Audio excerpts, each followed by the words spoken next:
I hadn't heard that part.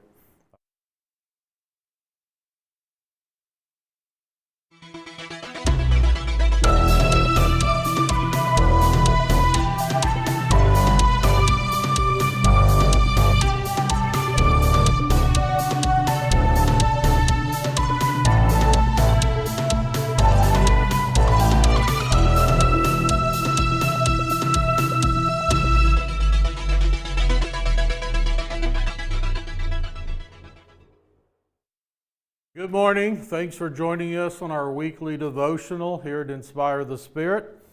If you've been with us, we recently completed a study over the 30 of the most influential, famous verses of the Bible.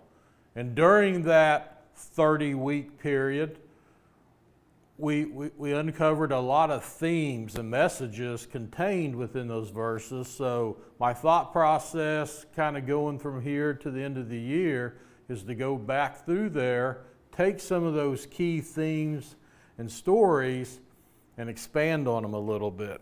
So Walter Payton was an NFL Hall of Fame running back for the Chicago Bears. His nickname was Sweetness.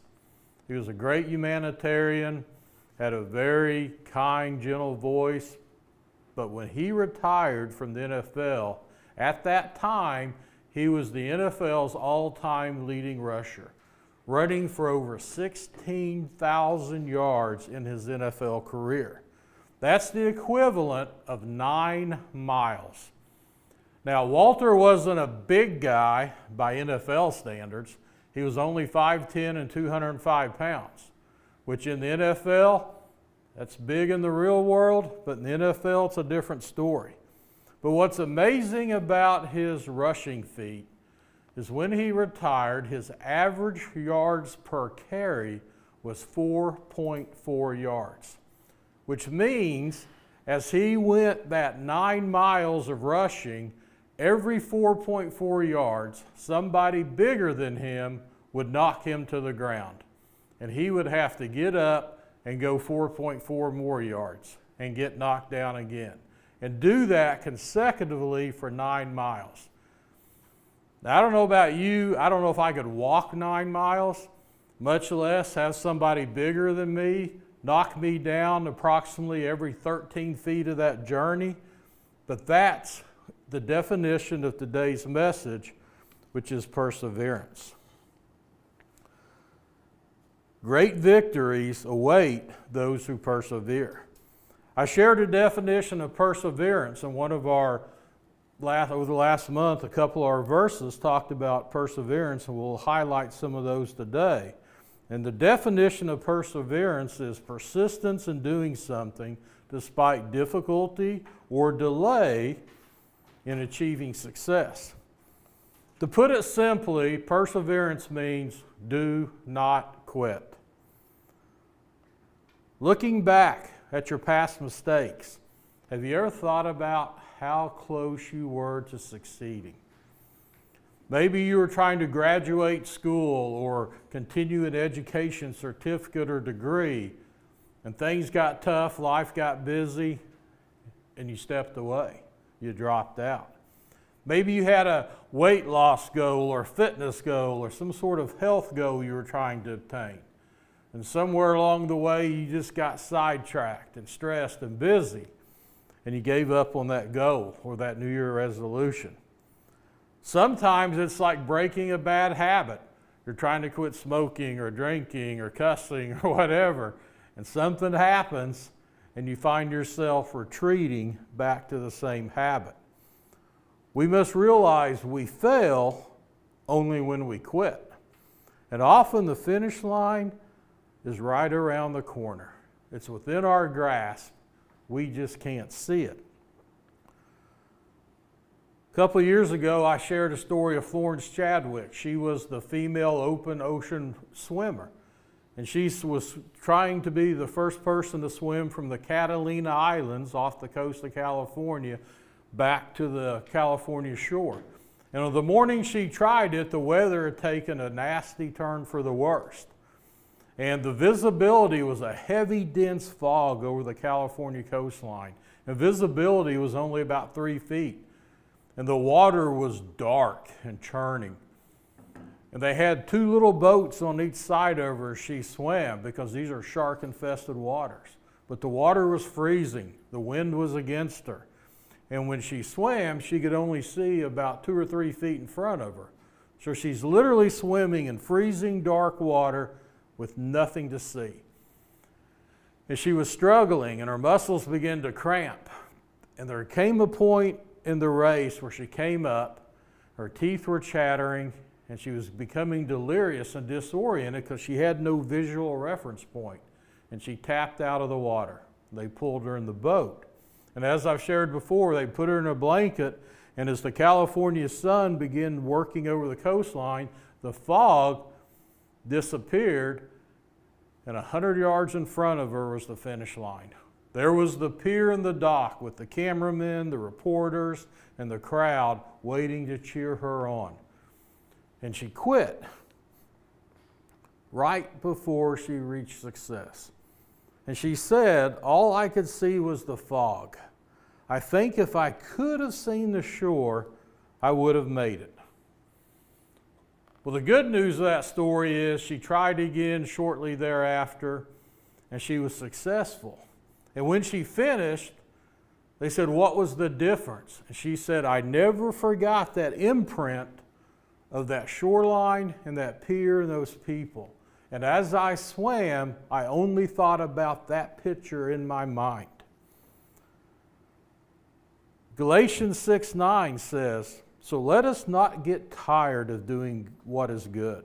At just the right time, we will reap a harvest of blessings if we do not give up. And the key part of this verse is the right time. We have to understand that right time is God's timing.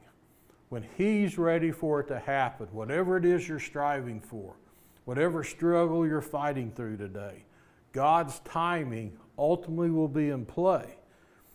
And it says we will get a harvest of blessings at that time if we do not give up.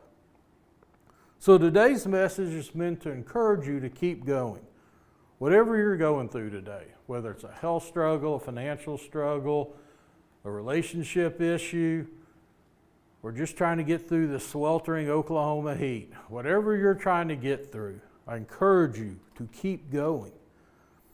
99 failed sales calls could mean that 100th call is the big sale, the job you've been trying to land, that success, that good news. Think about the Israelites. They wandered 40 years in the wilderness. 40 years. What if they gave up in year 39 and just said, we've had enough? The walls of Jericho fell on the 7th lap, the 7th time they marched around the city. What if the army stopped marching on lap 6 and just said, we're just walking in circles. This is stupid. We're done. Let's try something else. Oftentimes, success can even come out of our failures or the mistakes we make along the way, because those mistakes and failures become learning lessons. They help clarify what works and what doesn't. 2 examples, Post-it notes. We all know what Post-it notes are. We have those little yellow stickers that we scribble, and they're probably on your computer and in your bookmarkers, and you put them on your refrigerator and calendars to remind yourself of things. But the Post-it notes were considered a failure because the team of engineers and scientists that were to develop the Post-it notes were challenged to build a super strong adhesive that they could use in aerospace and airlines. So it had to be thin, and it couldn't be heavy, but it had to be a super strong bond to use in aircraft.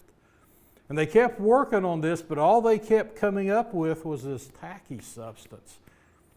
It was light, it was tacky. And they would sit there and test it, and they would throw something on the wall with it, and it would stick, but they could just pop it right back off. They could put it on anything, it would just peel right back off. And they had a meeting with the CEO. And they were like, yeah, it ain't working. He says, well, work harder. And they thought about it. And an administrative assistant came in and saw them demonstrating and how they could put this on the board and peel it off or a wall, and it wouldn't take the paint off and it wouldn't mess anything up. And this administrative assistant, she said, do y'all have some of that I can use? And they're like, yeah, we've got it in these little bottles with a brush. And she started using it in the office as she went around to put reminders up for people about meetings, and in the break room about a birthday party, or maybe on a bathroom door, don't forget the company meeting. And she could put these little memos up, and then she could go back down and just pop them off. Unlike Scotch tape, which may damage something, she found it very useful. And they came up with the idea, and that's how Post-it notes was born. And it became 3M's largest selling product of all time. Because of something at one time was deemed a failure, they didn't give up. The same thing goes with WD-40. WD stands for water displacement. 40 is the 40th formula. And again, they were in a lab and they were tasked with coming up with a lubricant that would work in manufacturing and inside warehousing. And it had to be fast and it had to be very lubricating and water resistant to prevent rust, but it also had to be thick enough for heavy machinery. And they couldn't get the formula right. And again, they had to present to the board, here's where we're at. This is our 40th try, and this is all we've got. You know, we've sat around and we don't know if it's going to work. It's too much like water. It's very light. It works great. We had a file cabinet in our lab that was squeaky, and we put some on it, and it stopped the squeak, and now the doors open really easy. We put it on the garage door out there in the laboratory warehouse. It was squeaking and kind of binding up, and we found out that if we rubbed down those rollers, that garage door went up and down a lot easier. We even used it on the squeaky door to the men's room, and it stopped the squeak. And the chairman said, can I see it? And they showed it to him, and he saw how thin it was. And he says, can you put it in an aerosol can like hairspray? And they went back to work, and they even invented that little red tube where they could get precise. And WD-40 is a product that's in every home today, in every toolbox. And nearly everybody listening to this message can probably say, I know what a can of WD-40 looks like, and I've probably used it at some point in my life. Romans chapter 5, verse 3 through 4 tells us, not only so, but we also glorify in our sufferings, because we know that suffering produces perseverance, perseverance, character, and character, hope. You see, that suffering is often those trials, those setbacks, those failures, those presentations where you're like, yeah, I'm close, but I just don't have it. And in that process, oftentimes, ideas are born. And our faith is the same way. We want to be perfect. We want to get it right every day. But we trip and we mess up. But in so, we may learn something. Same thing with our health, our exercise routines, our diet. We may have setbacks. But if we're learning from those things, we learn and understand how to persevere. And as we persevere, we're building our character. We're building our faith in Christ. And that gives us hope. So press on. And in doing so, change your perspective about how you look at where you're heading. If something's worthwhile, we all know it's going to be hard. We have to understand we're going to face adversity. And if we're doing something good for Christ, that adversity is going to come hard from our spiritual enemy, the devil. And it's like that old saying, whether you think you can or you think you can't, either way, you're right. It's about your mindset. When your faith is strong and you believe that through Christ you can get it done, you're setting yourself up for success. But when you start out, I can't do that. I don't have the talent, I don't have the skill set, I don't have the resources, you've already lost the battle. Just like that swimmer who had to have that shoreline image in her mind to see it. As followers of Christ, that shore is Jesus. We should only be focusing on Him and the finished work at the cross, knowing that our finish line is the gates of heaven. So keep your eyes focused there. Philippians 3:14 says, I press on to reach the end of the race and receive the heavenly prize for which God, through Christ Jesus, is calling us. When we surrender our lives to Jesus, our weaknesses, our shortcomings become a story that displays God's goodness and His restoration. Day by day, your life and the story God is writing becomes more and more beautiful. And we need to learn to say things like this when we pray and we talk to God. Say things like, I didn't want this for my life, but I trust you. I don't know how this is for your glory, but give me your strength to walk through this. We need to say, I really wanted something else to happen, but I know that you have better plans for me. And sometimes we have to be honest and say, I really loved and liked what you're leading me away from, but I love you more. So I'll leave that sin behind and follow you.